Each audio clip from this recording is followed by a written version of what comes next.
Chairman Tehreek Insaf Imran Khan पर मुबैना बेटी को छुपाने के इल्ज़ाम के नाअहली केस में दरख्वास्त गुजार नई दस्तावेज़ात सामने ले आए। इस्लामाबाद हाई कोर्ट में इमरान खान नाअहली केस के दरख्वास्त गुजार ने 12 नई दस्तावेज़ात के साथ 138 सफ़हात की तफसीली दरख्वास्त दायर की है, जिसमें कैलिफोर्निया की अदालत के फैसले की कॉपी भी रिकॉर्ड का हिस्सा बनाने की दरख्वास्त की गई है। इमरान खान के खिलाफ शराफत न्याजी फारूक सत्तार केसेस का मुकम्मल रिकॉर्ड और इलेक्शन कमीशन में दिए बयानी हल्फे की कॉपियां भी शामिल हैं। दरख्वास्त गुजार ने ज़मनी इलेक्शन में 7 नशिस्तों पर कामयाबी का गेज़्ट नोटिफिकेशन भी रिकॉर्ड पर रखने की इस्तदा करते हुए कहा कि इमरान खान ने ज़मनी इंतखाबात में 7 नशिस्तों पर कामयाबी हासिल की।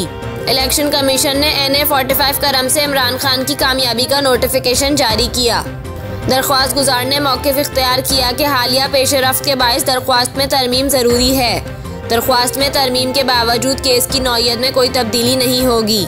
दरख्वास्त में मज़ीद कहा गया है कि इमरान खान ने हालिया कागजात नामजदगी में भी टेरियान जेड वाइट का जिक्र नहीं किया।